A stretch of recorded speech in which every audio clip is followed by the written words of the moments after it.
भी कहा कि प्रधानमंत्री नरेंद्र मोदी जी की इच्छा से सरकार को कोर्ट को अवगत करा दिया गया था। ये उनका बयान ही का लक्ष्मण रेखा का उल्लंघन है।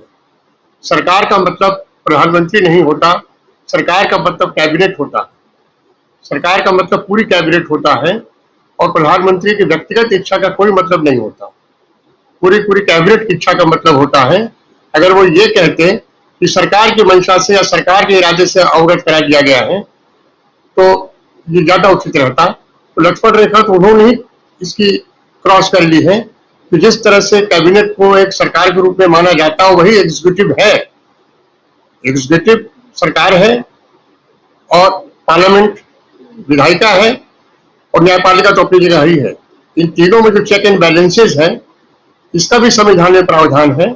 तो लक्ष्मण रेखा अगर कहीं टूट रही है तो न्याय मंत्री जी अपने सॉलिसिटर जनरल के द्वारा ये बात अदालत में कह सकते थे कि ये लक्ष्मण रेखा टूट रही है, लेकिन उन्होंने ऐसा नहीं कहा।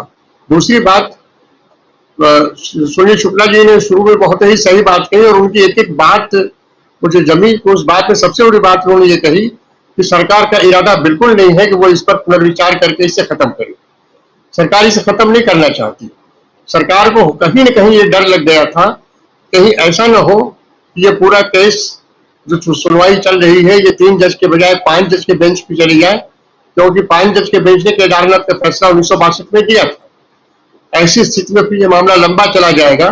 तो उन्होंने सोचा कि ये कहेंगे कि हम पुनर्विचार करने के लिए तैयार हैं, इस केस को शायद यहीं ड्रॉप कर देंगे। लेकिन सुप्रीम कोर्ट ने जब ये कह दिया कि जब आप तैयार हैं इस केस पर पुनर्विचार करने के लिए तो एक डायरेक्शन जारी करिए कि इस संबंध में कोई मुकदमे दर्ज नहीं होंगे। अब इसके बाद सरकार का ऐसा कुछ कहना नहीं था। दूसरी बात, जो बहुत सही बात सुनील शुक्ला जी ने बात रखी और यही बात कपिल सिब्बल के तर्क में भी है कि राज्य और स्टेट का फर्क होता है, राज्य और सरकार का फर्क होता है। 1947 तक जब से ये कानून बना तब से 1947 तक हम जिस सरकार के अंडर में थे वो सरकार हम पर थोपी गई सरकार थी। हमने उन्हें नहीं चुना था, हम उन्हें हटाना चाहते थे। एक पल के लिए भी हम उन्हें बर्दाश्त नहीं करना चाहते थे, लेकिन लंबे समय तक हम उन्हें बर्दाश्त करते रहे। तो हम अगर उस सरकार के खिलाफ कुछ भी कहते थे तो वो राजद्रोह होता था।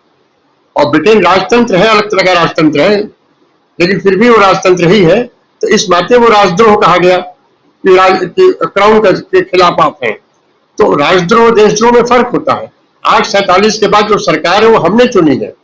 सरकार को हमने सरकार के वादों पर चुना है। जिस चीज को लेकर वो हमारे सामने चुनाव में आते हैं उन पर हमने चुना है।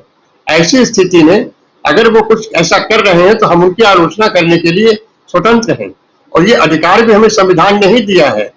आलोचना की भी लक्ष्मण रेखा है, वो संविधान में ही है कि हम ऐसे शब्दों का उपयोग नहीं करेंगे जो कि किसी को चुभे, किसी की भावना को आहत करे। उसके भी अनेक धाराएं हैं, लेकिन सबसे ज्यादा अगर आप देखिएगा सोशल मीडिया पर या परंपरागत मीडिया पर तो सबसे ज्यादा ऐसे शब्दों का प्रयोग कौन करता है? यही सरकार करती है। इसी बीच में आपने संदर्भ से हट के मंदिरों का और जिक्र किया, तो शायद ये दुनिया की अकेली सरकार है जो अपने कार्यकाल में अपने देश में अस्थिरता चाहती है। दुनिया की अधिकार, एक छोटा सा थानेदार भी ये नहीं चाहता कि उसके थाना क्षेत्र में कोई बवाल हो। बेईमान से बेईमान थानेदार भी ये चाहता है उसका थाना शांतिपूर्वक चले। पुलिस में रहा हूं इसलिए थाने का उदाहरण दे रहा हूं, बाकी आप और उदाहरण से भी देख सकते हैं। लेकिन ऐसा नहीं है। तो मेरा ये कहना है कि इस कानून को रद्द होना चाहिए और अगर देश के खिलाफ, मैं सरकार नहीं देश के खिलाफ अगर कोई ऐसी गतिविधि करता है उसके लिए और भी कानून है, ऑलरेडी कानून है जिस पर कि आप कार्रवाई कर सकते हैं। लेकिन जिस तरीके से अभी वर्षा जी ने कुछ विवरण दिए हैं असीम तिवारी से लेकर और हाल तक वो असम के उस आरटीआई एक्टिविस्ट है जिस पर कि ये मुकदमा चल रहा है, ऐसे अनेक उदाहरण हैं जो कि सिर्फ इसलिए जेल में है कि उन्होंने सरकार की आलोचना की। कुछ तो इसलिए जेल में है कि उन्होंने प्रधानमंत्री की आलोचना की। कोई आलोचना के ऊपर कोई सरकार कैसे हो सकती है? आलोचना तो लोकतंत्र की सबसे बड़ी ताकत है। जिस दिन आलोचना आप निकाल देंगे उस दिन लोकतंत्र बचेगा कहाँ? फिर तो आप एक तानाशाही स्टेट में हो जाएंगे। फिर सब लोग मिलके वही करें जो आज से बहुत पहले फासिस्ट तानाशाहियों में जो जनता करती रही है, लुटती रही है, पिसती रही है, मरती रही है।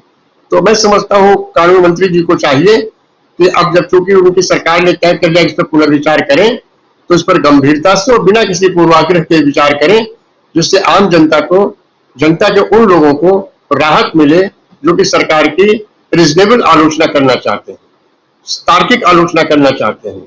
मैं उस आलोचना की बात नहीं कर रहा हूं कि आप किसी को गाली देते हैं, किसी के खिलाफ उटपटांग लिखने लगे, किसी का चरित्र हनन करने, उसके बात नहीं कर रहा हूं, लेकिन सरकार के कार्यकलाप की रिजनेबल आलोचना करने का अधिकार हम सब नागरिकों को है, और ये अधिकार हमें किसी सरकार ने नहीं दिया है, किसी जवाहरलाल नेहरू या नरेंद्र मोदी जी जैसे प्रधानमंत्रियों ने नहीं दिया है, इस संविधान ने दिया है, जिसको हम सब ने अंगीकृत किया है 26 जनवरी 1950 को। जी सही कह रहे हैं आप जेपी सिंह साहब।